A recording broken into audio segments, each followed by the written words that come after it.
What's up?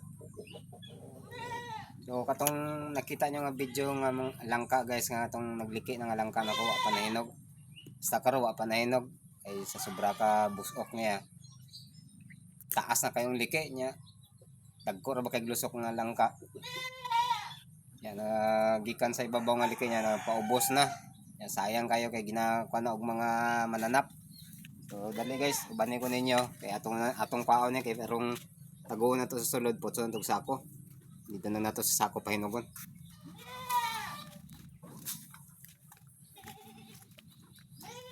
Ini guys oh. Ato nakita ninyo nga video nako. Mga pala ning liki niya. So karon gikan na dire, paingon na dire. Si pakita ko dire paingon sa dalom na. No. Balik. Wala. Sayang kayo mga kaidol kay makita nyo daghang kay insekto. So ang gikuan sa insekto na aksyon na gani kalata. Sayang kayo, so muna naka-desisyon ko nga pupuon na lang ako ni mga kaidol. Pupuon ako mga kaidol kay puts na to og sako, dito na lang nato painugon sa sulod. Kaya hasta karuwa pag siya nahinog. No? Yes. Okay ba kayo? Maura ba yan ning daot niya, ning liki? Maura din eh. Kini oh. So, ambot lang ka ni mga kaidol, makaya na to ni.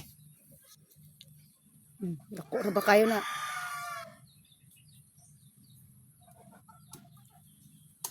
Okay, isik man.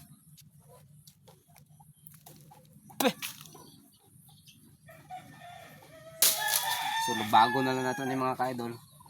Kay nasamara naman na. Dako kayo gang mabisi ano nimo na gang ba? Uy.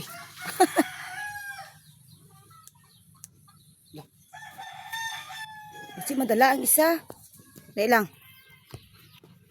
Lang guys, gunitan sa ako ng isa kay basig madala ni ron. Okay, Ginoo ko. Uy, Ginoo. Agoy, Diyos ko. Okay. Bukata guys. Grabe ka dako ang bunga Dito sa na mulang lang ka. natin painugon guys kay madaot siya sa mga insekto. Da. Pertinda ko ah. Ah. Ano guys, kidala na. Oy. Na, mau na iyang ano guys. Mau na iyang hinaguan guys. So, kung dito na to pahinugon sa punuan mga kaidol, gadako ang liki nya ang insekto magsigi og kutkot sa iyang unod. Dagko kay lusok guys oh, padulgod. No. Dagko kay lusok ang langka. Sayang kayo nga sige kunon sa mga mananap, madaot man gud yang unod. So paan ko na lang nig sako mga kaidol. Putso na diri na lang pahinugon sa sulod. So mara ta mga kaidol. Thank you for watching. Pa-share, comment na lang nga itong video. So thank you for watching guys.